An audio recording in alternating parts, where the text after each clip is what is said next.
Picture yourself deep inside a command bunker near Tehran. The air is cold, the lights are dim, and your eyes are glued to a radar screen sweeping the Persian Gulf skies. Suddenly, a blip appears. It is a fighter jet, an F-15.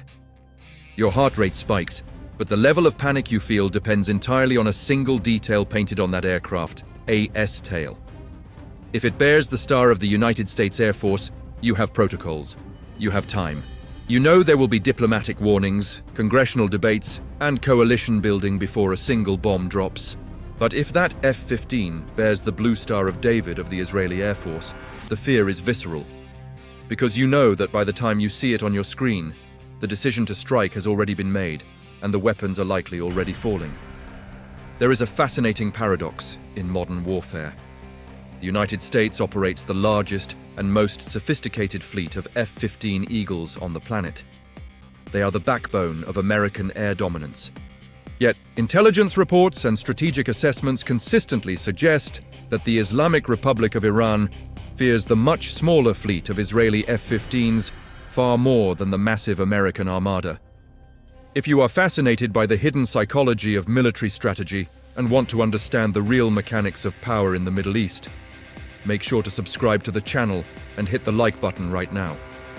We are about to dismantle the headlines and show you the reality of the battlefield. To understand this fear, we first have to look at the numbers and then throw them out the window. The United States has over 400 F-15s. Israel has around 60. On paper, it is no contest. But war is not played on paper. The fear stems not from the quantity of the metal, but from the nature of the operator. The F-15 is undeniably a legend. With over 100 aerial victories and 0 losses, it is the undisputed king of the sky. But in American hands, it is part of a massive, slow-moving machine. When the US considers a strike, it is a global event. Carrier strike groups must be moved, allies must be consulted, legal teams review targets. The president needs to address the nation. It is a process that telegraphs intent weeks in advance. Iran can see an American punch coming from a mile away. They can hide their assets, disperse their centrifuges, and launch a diplomatic offensive to stall the attack. Israel operates in a completely different reality. They do not have the luxury of strategic depth or time. For Israel, an Iranian nuclear weapon is not a geopolitical problem. It is an existential threat, a question of survival. And because of this, their doctrine is built on speed and autonomy. When an Israeli F-15 pilot climbs into the cockpit for a strike mission, he does not need a UN resolution. He does not need a coalition of willing nations. He only needs a mission order and a target. This is what military strategists call decision superiority. Israel has proven time and again that they will strike first and explain later. In 1981, they shocked the world by destroying Saddam Hussein's nuclear reactor in Iraq before anyone knew it was operational. In 2007, they did it again in Syria, wiping out a secret nuclear facility in the dead of night. In both cases, there were no press conferences beforehand, no ultimatums, just smoking ruins. Iran knows this history. They know that Israel does not play by the rules of conventional diplomacy when its survival is at stake. The unpredictability of the Israeli leadership creates a psychological pressure that Washington simply cannot replicate. The US might sanction you. The US might threaten you. But Israel will destroy your most prized strategic assets without a second thought if they feel cornered. And it is not just about mindset, it is about the machine itself. You might think an F-15 is an F-15, regardless of who flies it. You would be wrong. Israel realized decades ago that the standard American export models were excellent, but not enough for their specific needs. They took the F-15 and turned it into a different beast entirely.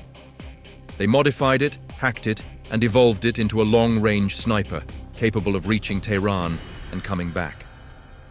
What you are about to learn next is how Israeli engineers took an American icon and transformed it into a weapon so specialized that even its original creators are envious of its capabilities.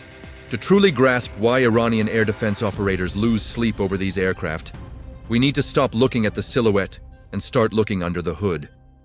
There is a fundamental misconception that buying a fighter jet is like buying a car. that an F-15 is a standard product. But what Israel does with the aircraft it receives from the United States is nothing short of a total metamorphosis. They don't just fly them, they rebuild them. Let's use an analogy to make this crystal clear. Imagine you and your neighbor both buy the exact same high-performance sports car from the dealership. Same model, same engine. But while your neighbor drives his off the lot as is, you take yours to a secret, underground garage. You rip out the dashboard computer and replace it with a custom AI system you coded yourself. You reinforce the chassis with military-grade armor. You bolt on extra fuel tanks to cross deserts without stopping, and you install a night vision system that isn't available on the commercial market. Externally, they look identical. Internally, yours is a spaceship. This is the story of the F-15I, known in Hebrew as the Ram, or Thunder. While it shares the airframe of the American F-15E Strike Eagle, the similarities end where the metal meets the wiring. Israel operates on a philosophy of technological paranoia. They do not trust their survival to foreign electronics. They know that standard American systems are powerful, but their specifications are also known to many nations. If you use the same radar as everyone else, the enemy knows how to jam it. So, Israel developed its own electronic brain. The Ram is fitted with an Israeli-made electronic warfare suite that is arguably the best in the world. It includes advanced mission computers, radar jammers, and countermeasures that are specifically tuned to defeat Russian-made air defenses like the S-300, which guard Iranian skies. When an American F-15 flies, it screams F-15 to enemy sensors. When an Israeli F-15I flies, it can ghost the radar, creating electronic noise, false targets, or simply disappearing from the scope until it's too late. Then there is the weaponry. The United States designs weapons for general global conflicts. Israel designs weapons for very specific postcodes. Iran has buried its nuclear program deep underground, beneath mountains of granite and reinforced concrete. Standard missiles simply scratch the paint. To counter this, the F-15I is integrated with proprietary Israeli munitions, like the spice-guided bombs, which function independently of GPS if the signal is jammed, and massive bunker-busting ordnance designed to penetrate deep into the earth before detonating. Crucially, these aircraft have been modified for extreme endurance. The distance between Tel Aviv and Natanz is roughly 1,000 miles. That is a long trip over hostile territory. The F-15I is equipped with specialized conformal fuel tanks and navigation systems that allow it to fly to Iran, execute a strike, and return without needing to land in a third country or rely heavily on vulnerable aerial tankers. This operational autonomy is a game-changer. But just as Iran thought they understood the threat, Israel changed the game again. Enter the F-15IA. This is the newest acquisition, a variant based on the cutting-edge F-15EX. If the Ram is a predator, the F-15IA is a monster. This isn't just an upgrade, it is a generational leap. These new jets come equipped with the AN/APG-82 AESA radar, modified to Israeli specs. This radar is so powerful it can track multiple targets hundreds of kilometers away, acting almost like a mini AWACS command center, coordinating the battle for other aircraft and drones. But the most terrifying stat is the payload. The F-15IA can carry a staggering 13,600 kilograms of weapons. To put that in perspective, it can carry dozens of precision bombs and long-range air-to-air missiles simultaneously. It is a flying missile truck. And there is one final unspoken capability. While Israel maintains a policy of ambiguity, military analysts widely believe these aircraft are the primary delivery system for Israel's nuclear deterrent. Iran knows that if the ultimate red line is crossed, the F-15IA is the chariot that will deliver the apocalypse. This combination of customized tech, massive firepower, and the capability to deliver non-conventional weapons makes the Israeli Eagle a completely different species from its American cousin. We have analyzed the steel and the circuitry, but there is a component inside the cockpit that does not appear on any technical spec sheet. Yet it is arguably the most lethal of all: the pilot. Here lies a cultural and operational chasm between the United States and Israel that Iran understands perfectly. You can purchase the most advanced aircraft on Earth, but if you lack a clear doctrine and pilots forged in fire, All you possess is an expensive toy. In this arena, Israel plays in a league of its own. While American pilots are undeniably elite, their experience is often based on rotations, scheduled deployments, and high-fidelity simulators. The reality for Israeli pilots is radically different. They do not go to war, they live in it. The Israeli Air Force is in a state of constant operation. They do not spend years merely training in virtual scenarios. They fly real combat missions with chilling frequency. We are talking about pilots who have executed actual bombing runs in Syria, Lebanon, and Gaza. They know exactly what it feels like to be painted by an enemy radar lock, and they possess the muscle memory of having evaded active air defense systems in real time. This combat experience is an asset that money cannot buy, and no simulator can faithfully replicate. Iran knows that when an Israeli F-15 takes off, the person in the cockpit is not a rookie reciting a manual, but a veteran who views the mission not as a job, but as the only barrier between his nation's survival and its destruction. Furthermore, these pilots do not fly blind. Behind every mission is an almost telepathic integration with one of the most feared intelligence agencies on the planet, the Mossad. When an Israeli squadron heads toward a target, they carry months or even years of accumulated intelligence. They know the exact location of every bunker, the frequencies of the enemy radars, and even the shift changes of the operators. It is not a brute force attack. It is high-precision surgery based on insider information. If you are enjoying this level of detail and want to keep discovering how modern warfare is waged in the shadows, make sure to hit the like button right now. It helps us immensely to continue bringing you this kind of deep analysis. Now, let's add a factor to this equation that is often overlooked, but is absolutely decisive: geography. Let's conduct a small mental experiment. Imagine you have two enemies. One is a muscular giant living across the ocean. The other is a martial arts expert living in the house next door. Which one do you fear more on a daily basis? Iran's geographic reality is its greatest vulnerability when facing Israel. For the United States to launch a sustained air campaign with F-15s, it needs to move a titanic logistical machine, deploying aircraft carriers, negotiating the use of bases in neighboring countries, and moving fuel and munitions across oceans. All of that takes time, it is loud, and above all, it is visible. Iran can see an American attack coming weeks in advance, giving them time to prepare politically and militarily. Israel, on the other hand, needs none of that. It does not require aircraft carriers or permission from anyone. Their bases are within direct operational striking distance. An Israeli attack is not announced by troop movements on CNN. It is announced by explosions.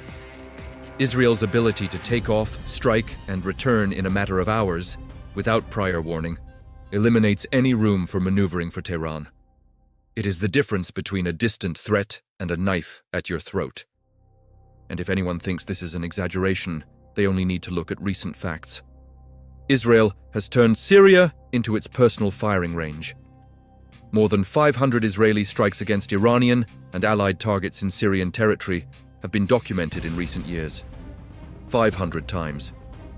In the majority of those missions, Israeli F-15s entered hostile airspace, destroyed advanced defense systems, including Russian batteries, and left unscathed. They have repeatedly bypassed the defenses that are supposed to protect Iran. This is the smoking gun that terrifies Iranian leaders.